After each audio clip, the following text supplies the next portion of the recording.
exploring the philosophy of defiance, Tene Parata and Rangingata delve into moral resistance during the Palestinian Holocaust.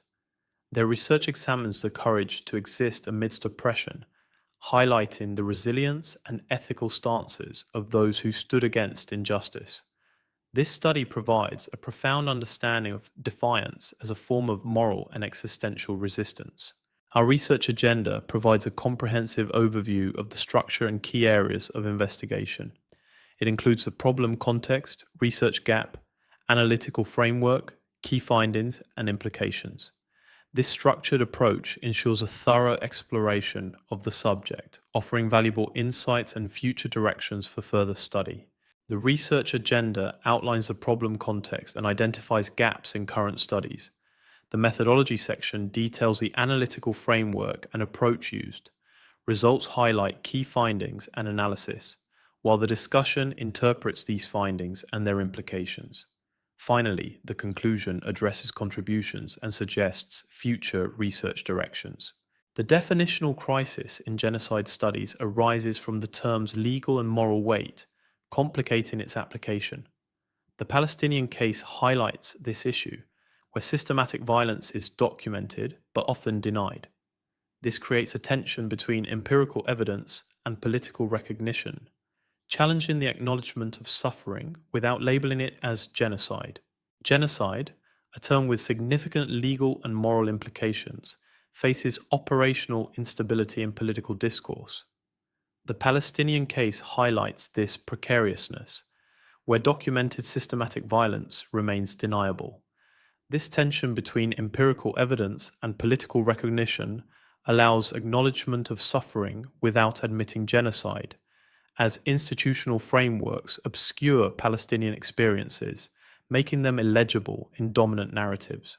Institutional frameworks obscure Palestinian suffering, rendering experiences illegible. We explore how moral resistance functions under genocidal conditions and the construction of credibility in naming genocide. Using the double bind concept, we analyze the tension between ethical impossibility and self-assertion, revealing mechanisms of procedural absolution that rationalize the erasure of Palestinian life.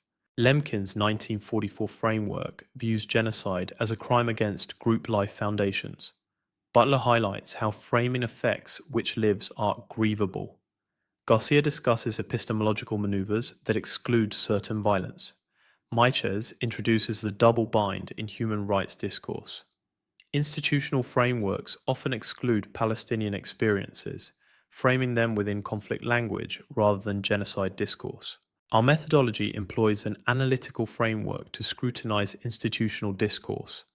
This approach dissects how language shapes perceptions and policies within institutions, revealing underlying biases and power dynamics. By examining discourse, we aim to uncover the mechanisms that sustain or challenge existing structures, providing insights into institutional behavior and its broader implications. Our research design employs discourse analysis to scrutinize institutional frameworks. We apply the double bind concept to map moral resistance, focusing on credibility construction. This framework examines how institutions navigate ethical dilemmas, balancing self-assertion with the impossibility of ethical purity. Employ discourse analysis to scrutinize institutional frameworks and political language. Utilize the double bind analytic device to explore moral resistance under genocidal conditions, focusing on the Palestinian case study. Examine the tension between ethical purity and self-assertion, analyzing how institutional discourse acknowledges contestability while reimposing closure. Building on Meiche's double bind concept, we focus on qualitative analysis of institutional discourse. We map Palestinian sumud as moral resistance, validating through triangulation of legal, political, and philosophical discourses. Ensuring quality, we employ peer review and theoretical consistency checks to maintain rigorous standards. Identify institutional frameworks by examining procedural language. Map double bind dynamics to understand ethical contradictions. Analyze credibility construction through authoritative sources. Document forms of moral resistance, focusing on cultural expressions and community practices. This comprehensive approach ensures a nuanced understanding of institutional discourse and moral resistance. The experimental setup involves analyzing United Nations documents, legal proceedings, and political statements to identify language patterns and framing mechanisms. Double-bind analysis uses academic literature and human rights reports to uncover contradictory demands. Moral resistance is mapped through cultural expressions and historical accounts, while credibility construction is assessed via media reports and academic publications, ensuring procedural validation. The analysis reveals that institutional discourse often acknowledges the contestability of genocide while simultaneously reimposing closure. Procedural language rationalizes the erasure of Palestinian life, despite empirical evidence. Moral resistance is mapped through cultural expressions and community practices, highlighting forms of steadfast endurance. These findings underscore the complex interplay between institutional validation and discursive framing in constructing credibility. Institutional discourse acknowledges genocide's contestability while reimposing closure. Procedural language rationalizes erasure of Palestinian life, despite evidence. Credibility is constructed through institutional validation and discursive framing. Trust in naming genocide stems from aligning authoritative sources, yet is undermined by procedural absolution mechanisms. Quantitative analysis reveals procedural language and technical terminology dominate United Nations documents, legal proceedings, and political statements. Conflict framing often overshadows genocide acknowledgement, affecting moral qualification. This pattern highlights how institutional discourse shapes perceptions, influencing the recognition and response to genocide. Understanding these discursive patterns is crucial for addressing the barriers to institutional recognition and moral categorization. The double bind in practice involves navigating empirical evidence requirements and institutional recognition barriers. Extensive documentation of displacement, cultural destruction, and mass casualties face stringent evidentiary thresholds.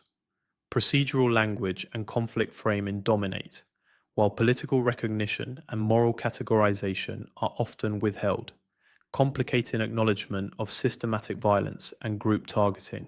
Sumud embodies steadfast endurance, where daily life persists on ancestral lands despite displacement pressures.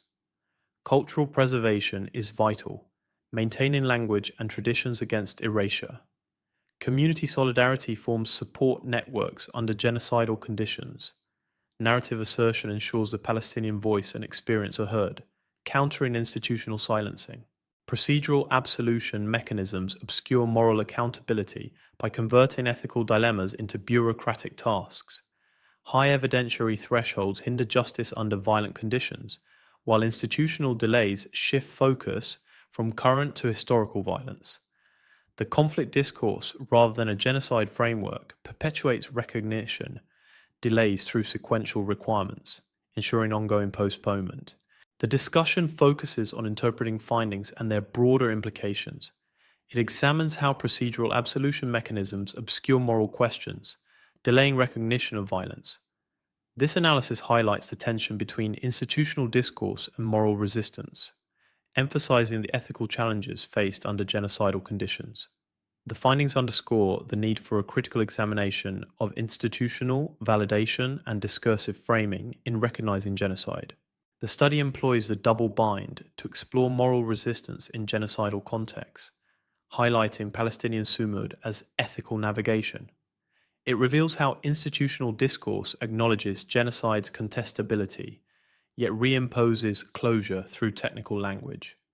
The research identifies procedural absolution as a mechanism that undermines authoritative alignment, emphasizing the role of institutional validation in naming genocide.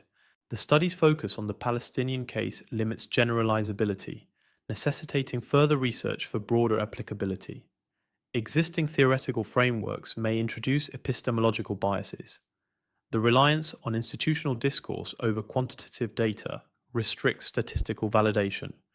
Access to some institutional documents is limited, and the analysis reflects researchers' positionality and theoretical commitments. Future research should expand double-bind analysis to other systematic violence cases and institutional denial. Developing quantitative metrics for procedural absolution and comparing moral resistance across genocidal contexts is crucial. Additionally, examining digital documentation's impact on credibility and exploring the intersection of legal definitions with lived violence experiences will enhance understanding. Institutional discourse often creates double binds, acknowledging yet denying genocide. Procedural absolution rationalizes erasure through technical language. Palestinian sumud exemplifies moral resistance amidst ethical challenges. Credibility in naming genocide requires complex institutional validation beyond empirical evidence. The Palestinian case challenges contemporary human rights frameworks and moral recognition limits.